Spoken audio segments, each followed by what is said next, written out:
My interest here, I think, dates back to my early working life in direct marketing, where what seemed absolutely inarguable was that there was a lot going on which was not explained by the conventional marketing model or by conventional approaches to research. So I felt it was a little, I mean, if you imagine, you could take the book Longitude as an example, and the Harrison's clocks. There what you had was a system of navigation which was very, very good at knowing latitude through the use of a sextant in one dimension, but was absolutely hopeless at knowing longitude. And they at least had one advantage, I think, over the conventional approach to marketing and research, which is at least they knew they didn't know about longitude. What I think we have is a system which is, we've become incredibly attuned, if you like. Now, if you take theoretical physicists, okay, they're not stupid. I think we can agree with that one.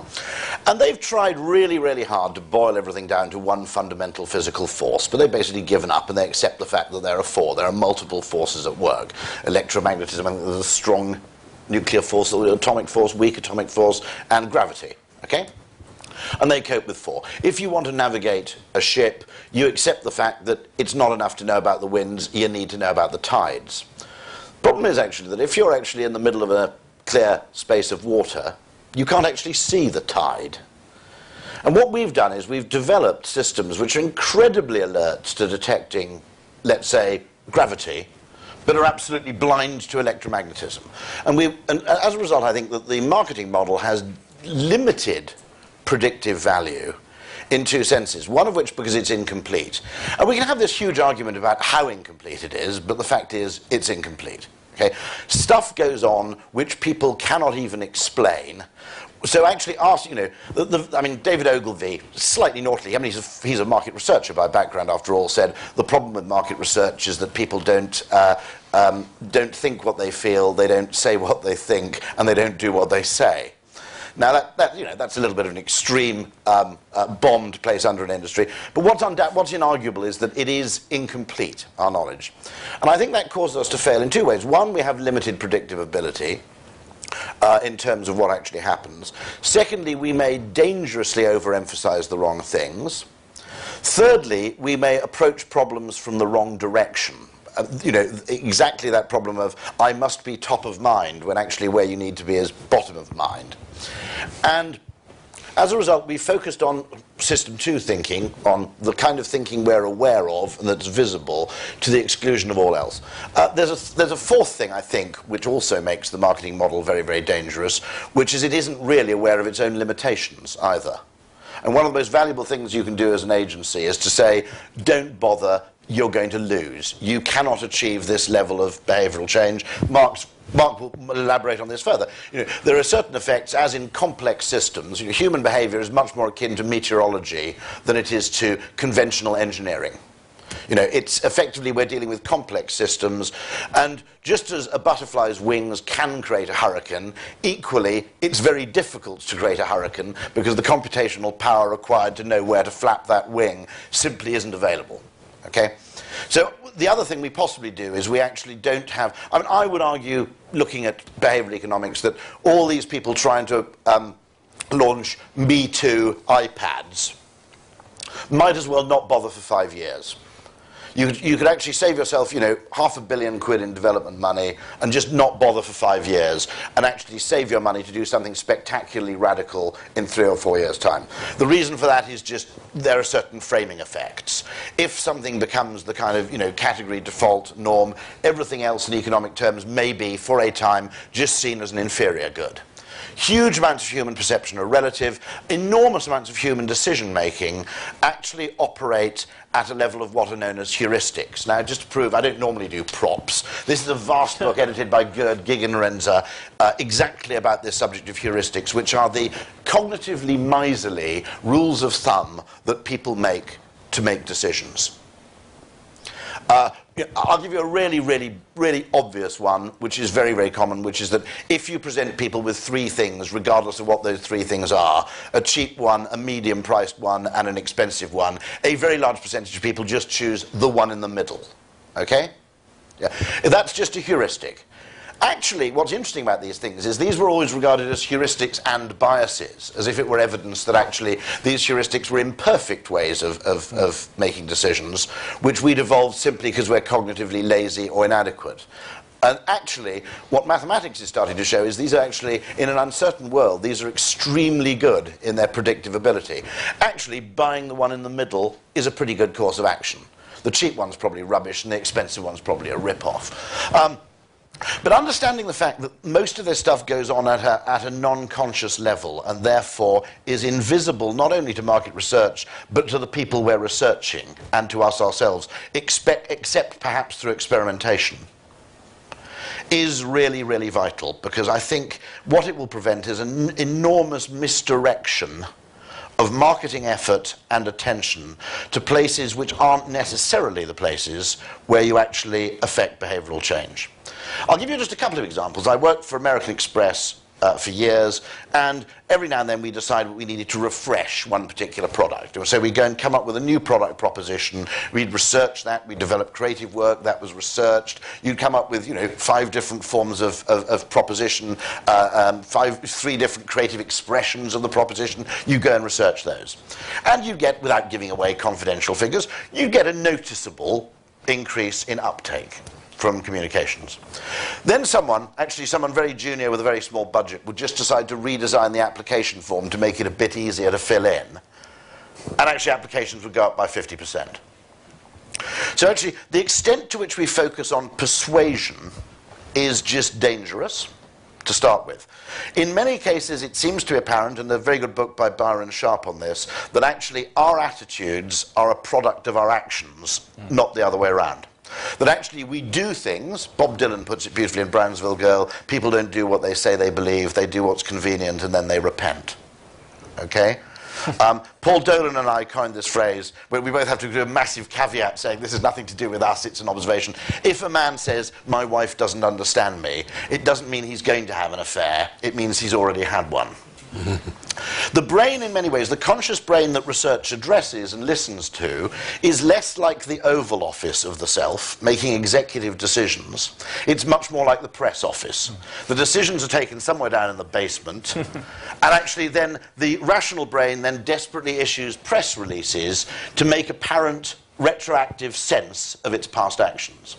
So what blokes don't do, just being clear about this, is they don't go, actually I'm noticing some declining cognitive issues with my wife, and so I think it might be time actually to outsource some of my sexual services to maybe, offshoring or trying a lower cost supplier or something. What actually happens is people get pissed at a party, and completely against their intentions, or indeed better judgment, they end up sleeping with someone, and to make desperate sense of their past incongruous actions, they start blaming it on their wife. And actually a huge amount of behaviour actually operates in this way. Now why this is so important to know is I just got an interesting brief to look at from a train company where they've more or less written off 65% of the market as being train rejectors. They're not train rejectors, they're people who for various circumstances haven't used a train in 8 years, and therefore to make sense of their non-train use go around saying, I wouldn't go on a train. Okay? Now actually, in many cases we would be better off seeking to change the behaviour first and letting the attitude follow. Why does that matter so much? Because in politics and environmentalism, so much effort is wasted by keen environmentalists assuming that in order to get the behaviours I wish to see in the populace, I must first convert them to my own motivations and way of thinking so that they are passionate tree huggers just like me. And that's a very, very difficult way. Make it easy for people to recycle their rubbish. They will then recycle their rubbish, and as a product of doing that, they will then become more well-disposed to recycling. Okay? Now, because we assume that attitudinal change is both necessary and sufficient to behavioural change, whereas in truth it is neither, certainly not always necessary and always sufficient. Okay? An enormous amount of effort is wasted in completely the wrong place. That's the first thing. So that order effect, that belief in order is really critical. The second thing, as I'd said, is understanding, and Mark will talk more about this, that enormous amounts of our thought and our thinking are very intelligently outsourced to, for example, other people. Default behaviour probably operates, now I haven't read this whole book, it's 68 quid, it must be worth 68 quid because chapter 33 is about the heuristics dogs use when catching frisbees, okay? By the way, when we catch a ball, we don't do the physics, okay? We don't do the wind resistance, gravity, the whole mathematics of a parabola stuff in our heads. Because let's face it, otherwise all the best cricketers would be nuclear physicists, wouldn't they? Which they're probably not. What we actually do is apparently there's a kind of default mode, which is you move towards the ball at a speed that keeps the eye angle of the ball constant. So you vary your speed in a way that keeps that, and dogs do the same thing when they catch frisbees. And it's a very, very good approximation to the physics of calculation. And we use heuristics like this all the time as a way of avoiding cognitive effort. One of the great examples would be probably the biggest default actually is do what I did last time, followed by do what everybody else seems to be doing. Okay? Those are probably two of the most powerful things.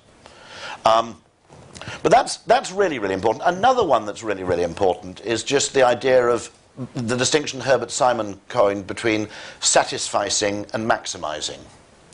And this is my final point, that what research does, by putting someone on the spot and asking them to rationally account for their actions, you force them in an unrepresentative and sometimes damaging way to act as though they're a maximizer, because everybody wants to be seen as a maximizer and believe. The most brilliant thing for that last point is exactly that point, I think, that someone said, boys of 11 or 12 believe they're being individualistic. If you ask them, they say, oh, I'm being really, really individualistic. That's why I'm dressed like, it's a great phrase. There's a cartoon that said, how do you find the creative department? You go down that corridor, find the place where everybody's dressed the same, and that's where you are, okay?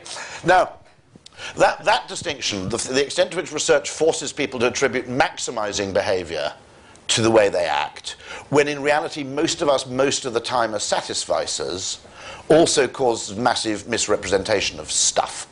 Now, an example I always give is a very simple one. If you ask people, what's your favorite restaurant? And then they'll usually come up with a little place in Italy, something particularly if they work in this kind of sphere, a fantastic little back street in Rome or something. Then you ask the question, well, actually, how often have you been there? And they say, once. Okay? You have to ask the question, if the restaurant's so effing good, why haven't you been there more often, etc. And the actual reason is that McDonald's is the most successful restaurant chain in the world because it understands that most people, most of the time, in most categories, are satisficers, not maximizers. There's nearly always a better restaurant in town than McDonald's, unless you're somewhere like Bakersfield, California, okay? But the effort required to find it, and also the risk required to find it. Because you've only got one meal. If the restaurant's bad, you've had a really rubbish meal. It might give you stomach upsets. I've never been ill. I've eaten at McDonald's and KFC hundreds of times. I've never had a stomach upset. Go to a Michelin-starred restaurant. It's about 1 in 3 I'll spend the afternoon on the bog. Okay? And most of the time, Ray Kroc said this, people don't want the best burger in the world. They want a burger that's just like the one they had last time. So also understanding satisficing, which is this other great sunken part of human behaviour, which we've actually vastly failed. And I'll just end on a little thing. An email went around Ogilvy saying, what is your favourite coffee shop chain? In order, rank these 3 in order. You could rank Starbucks, Costa Coffee, Cafe Nero, etc. Okay? Now, I'm a classicist. I'm very disappointed by Cafe Nero because it doesn't take that Nero theme nearly far enough. I mean, no one's being tortured. There's no cruelty to animals. I think they've completely missed a trick there, to be absolutely honest. Yeah. But exactly, set the place on fire. Play the violin. But actually, my question was, do you actually, unless you work in marketing, do you actually need to go around carrying rank order preferences for all categories in your head at all times? One of the most important ways that brands work is backwards. It's what Paul Feldwick calls saleability. It's just you reach a level where people will pay a premium for you and regard you as an acceptable part of your repertoire at a certain price point. Okay? Now, I think, you know, that obsession with, you know, we must be the number one, and equally the obsession perhaps with differentiation rather than distinctiveness, another great point that I think Byron Sharp's made. I think there's just an enormous amount of misdirected effort because, first of all, our vision of human behaviour is incomplete. It's all about gravity and not about electromagnetism. Secondly, I think we have an overly simplistic model which suggests that brand preference translates perfectly into purchase behaviour, when it patently does not. You mentioned the Mars thing, by the way. There's another thing, that support for the Labour Party fell off when the labour exchanges were rebranded as job centres, by the way. But secondly, it does two things. It fails to represent what actually those influences on human behaviour which we ourselves don't have proper access to or can't explain. And in the more extreme cases, as in the case of effectively putting someone in a seat and saying, pretend to be a maximiser.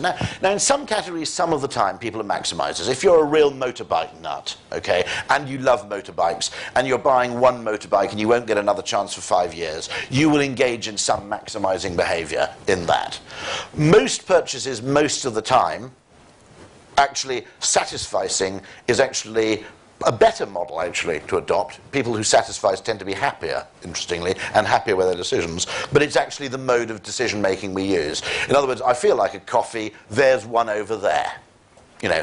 Now, my view is that it's absolutely vital that marketing has predictive ability, both of what it can do and what it can't do, in order to have any value. If it doesn't, and I genuinely believe at the moment it has inadequate predictive ability for all the reasons I've stated, then one of the huge problems is that business will spend less and less money on marketing, but even more important, marketing-driven R&D. You know, human insight-driven investment and R&D, and it will spend its money on cost-cutting and dismal things, which is exactly what business is doing at the moment. So if we can actually create a more complete and accurate model of how people genuinely will act, it will never be perfectly predictive. Paul Omerod's great on this. But if we can at least get better at it and also get better at knowing what we can't do, really vital. My view of the Conservatives, just a final thing on politics, if you read Identity Economics by George Akerlof, great book, okay? If you're a Liberal Democrat, you're probably economically someone who might be expected to vote Tory anyway. You're certainly living somewhere like Bath or Cheltenham, rather than, say, someone really hardcore, okay? You have a lot of identity investment in being a Liberal Democrat. So converting those people to conservatism is very, very difficult, because they have a massive loss of pinko identity with all their teacher friends. Sorry, he said, okay? Broadly speaking, you can get Conservatives to vote Liberal Democrat, you can get Liberal Democrats to vote Labour, and there's a certain kind of Labour guy who'll vote Conservative, okay? Now, if you don't believe this, go to Kent. I mean, North Kent, the Medway towns, described by one person as where you take your northern friends, where they accuse the south of being soft, okay? The Medway towns are hardcore working class van country. Every single constituency is Conservative right along the shore. So if you'd used identity economics, I think you'd say that probably Norman Tebbit was right and Steve Hilton was wrong. But the point being that, you know, some understanding of the other forces at work, other than stated, in many cases, post-rationalized or faked System 2 explanations for causation, will make an enormous difference to marketing. There we go. Very good, thank you. As ever, for those of you who've not had the experience before of speaking after Rory, I have many times, dear friend and former colleague, and so I was just enjoying that, thinking, will it be now or 10 minutes later? No, sorry. I just wanted to go back to the start of my session this morning and remind you of the map of the mountains of Kong and their disappearance, and that metaphor I was trying to use there to say there is so much stuff like this, whether it's the learning from neuroscience, which I think is fundamental to support some of the things that cognitive science has been telling us for years about, you know, System 1, System 2 thinking. We didn't actually need neuroscience to do that, but it grounds it beautifully.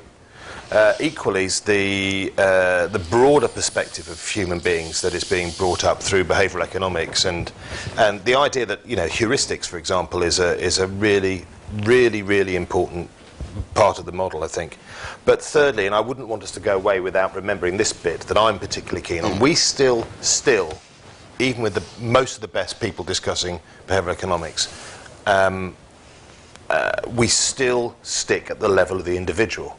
Yep. We still look at the faulty quirks in people's brains, the lazy minds or the cognitive biases, and we don't see behaviour in its social context. And our species is quite extraordinary for its ability to live in huge, and each of us is embedded in social networks and social contexts all of our lives. Culture goes with us and provides us with the kind of heresy you're talking about. So even when you're on your own, stuck in front of that shelf in that Walmart outside JFK with 100,000 SKUs, even then you've got culture and assumptions and beliefs about what other people would do, which you use to solve the problems. So I would encourage us, as we go forward, to think more and more at the level of social behaviour rather than individuals behaving in a social context. To see some of these patterns the diffusion scientists have thrown up, for example, to understand the learning from network science, which isn't, by the way, what some of the people in the online network analysis world have done so far. It's very, very bad, according to people like Borgotti in the US, who's a hardcore physical scientist who does network stuff. He says the problem with most social scientists' use of network science is they go too close. It's almost going back to the nodal individual, the idea of the influential we've all been very excited about in the last few years. Actually, proper network science applied to social subjects says be very aware of that. It's the same thing as the individualist thing. We get drawn back again and again and again to I, the agent. And we start to see human behaviour as a social phenomenon. Then I think we're going to start to make some really big breakthroughs, not just in our understanding, but in us as a community, in our ability to generate that understanding and ability to improve on stuff like the predictive power or the insights that we might give to marketing and other colleagues. That's rather short. Thank you. A few questions, guys. Yeah.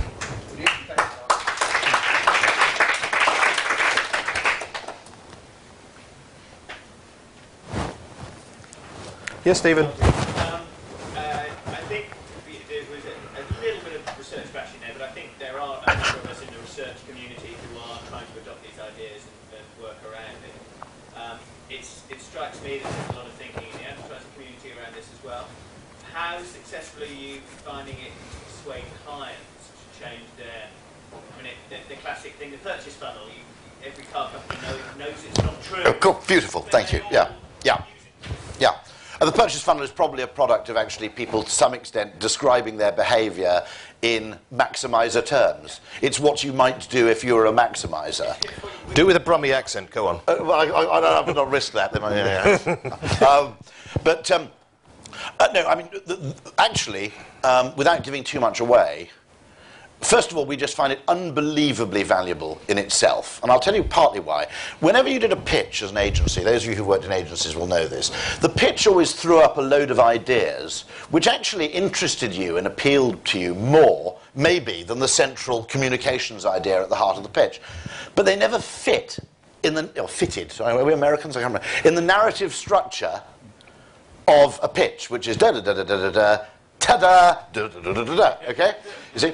And one of the great things this does is it creates a framework on which you can hang lots of incremental good ideas. And that annoying advertising obsession that you have to solve every problem with one single insight and one idea is one of the things that most pisses me off, because, it's a massively self-limiting belief, really. And it's driven by the narrative structure of a pitch, not by anything to do with human behaviour.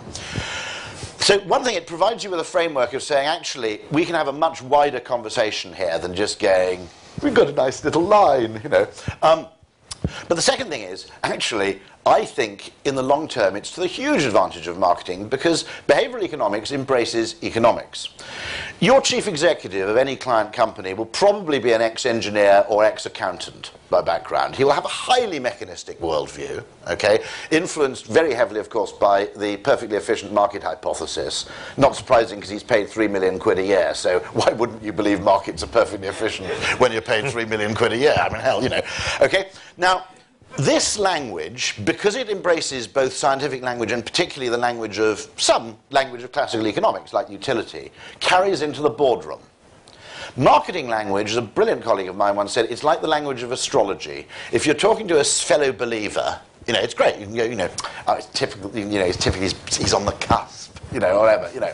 And if you're talking to a fellow believer, it's fine. If you're talking to someone who doesn't believe in astrology, it's like going to the chief surgeon in St Mary's Hospital, Paddington, and saying, "Trust to the healing power of crystals." You know, talking about something like brand iconography to a guy whose principal concern is reading balance sheets and reporting to people at Goldman Sachs is just off the goddamn charts. I mean, it doesn't have any scientific... I know this well because my brother's an astronomer, and occasionally he introduces himself at parties. People go, "What do you do?" "I'm an astronomer." "That's very interesting. I'm a Sagittarius." And that's the kind of divide you get. And marketing language is glorious at sort of talking to each other, you know, like herbalism or something, but it doesn't carry.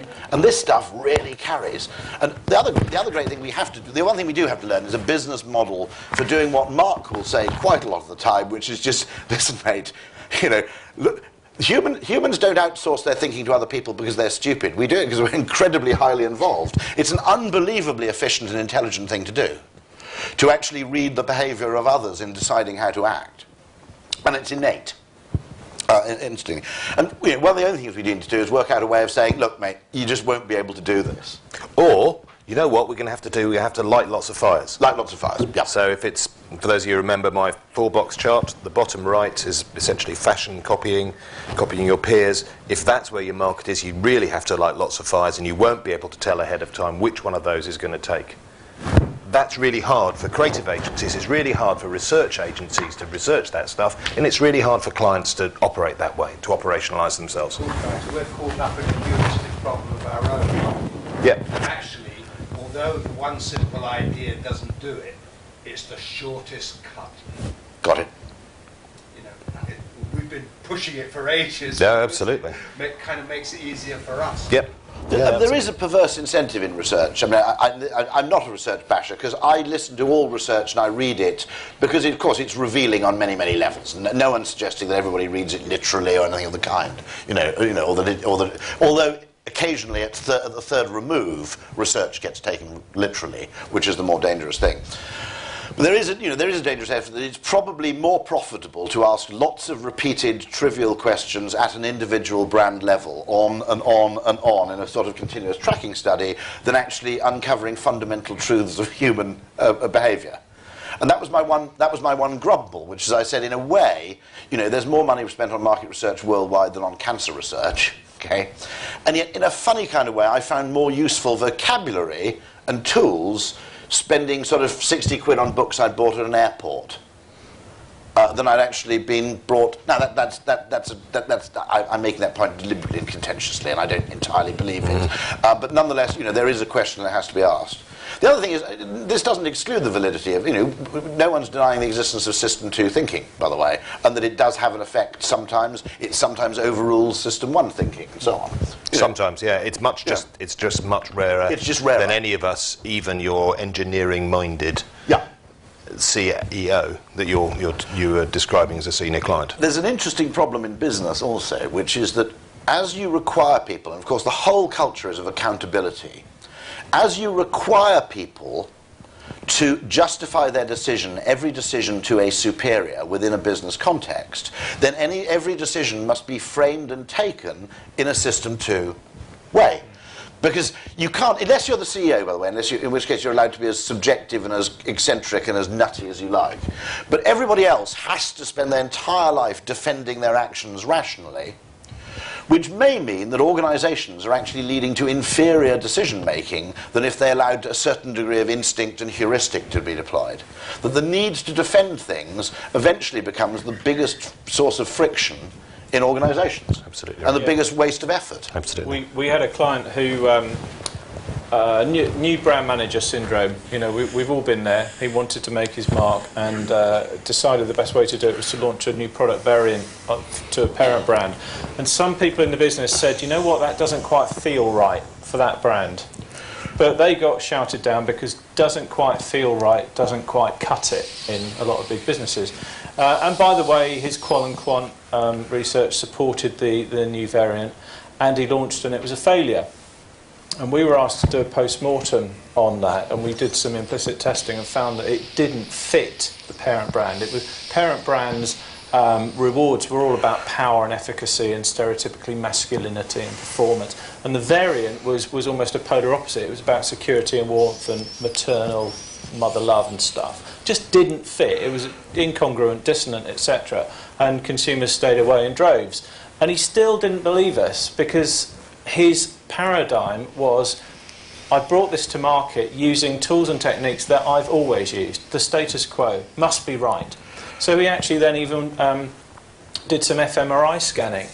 And people were saying, in a System 2 way, yes, I like it, yes, I will buy it. But their brains were telling a completely different story. The areas of their brains associated with pleasantness, there was a negative response. Disgust, there was a positive response. Positive emotion went down. So brains don't lie, people do. Yep. It's this whole thing about rationalise is actually 2 words. It's rational lies. Although Jeff Goldblum would say in the Big Chill, the 80s reunion movie, which I know some of you in the room will have seen, he says, don't knock post-rationalisation, it's more important than sex. When did we last go for a whole week without a really juicy post-rationalisation? So I think, sorry, just one final point. You talked about success with clients. Well, the irony of what we're trying to do is that brains don't like change. And you probably found this with clients. You know, there are inbuilt cognitive biases that make us want to maintain the status quo because we don't want to expend that energy. And just to pick on how you address that, it's really straightforward. Get people to do stuff, don't try and win the argument. Yeah. Get people to do stuff, don't win the argument. They may be persuaded, but they'll persuade themselves and each other. You won't persuade them of anything. And I think that's a general rule of thumb that works for humans and corporate animals. The other thing I like about this is it actually gets rid of the old-fashioned hierarchy of tools. Now, advertising always had the most attention paid to it because it was the most expensive, and therefore it needed the most justification. Now, you may argue that advertising, which I would probably argue, is actually very, very important that you do it, and you do it distinctively and spend a lot of money on it. What you actually say may actually be secondary to merely exploiting that heuristic of familiarity. Mm. You know, it's a very good heuristic, by the way. Something I've heard of is probably better than something I haven't. Yeah. The best way of predicting the Wimbledon winner is basically asking people which of these players have you heard of. You know, these heuristics are actually paying a bit extra for brands is a really good idea. Because when was the last time you bought something by a leading brand and it turned out to be shite? Buy things from brands you've never heard of, they quite often are. Yeah, these aren't evidence of insanity, or they aren't evidence of massive mental distortion. They're really, really good strategies we deploy as problem-solving individuals for making sense of the world and surviving in it and thriving in it, including, to a great extent, you know, massive herd effects.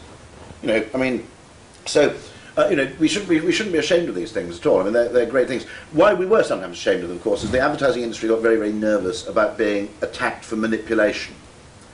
And in some ways, these things only became fashionable again when it was realised that the same techniques were necessary to get people to adopt good behaviours, like environmentally friendly behaviours, not just to sell cigarettes, as was the old sort of hidden persuaders problem.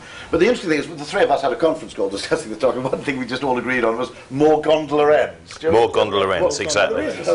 Actually, one of Dove's problems, to be absolutely honest, is that the hair care's over there on the shelf, the skin care's somewhere else, the bar's down there, so you have $1 billion brand that looks as if it's 3 smaller brands. Now, using the heuristic of what there's a lot of on the shelf, I'll buy because it's probably pretty. It's going to be popular as well. Buying a big gondola end there. Now, I genuinely believe that the efficacy of marketing application is not necessarily proportionate to its expense. So I'd like to live in a world where as much attention of really intelligent people is given to the design of an application form or a gondola end as to a commercial. Yeah. But that doesn't happen simply because, you know, all the justification and intellectual effort goes towards what's most expensive, which isn't actually good. We have to cut there, guys. Can you thank these brilliant guys?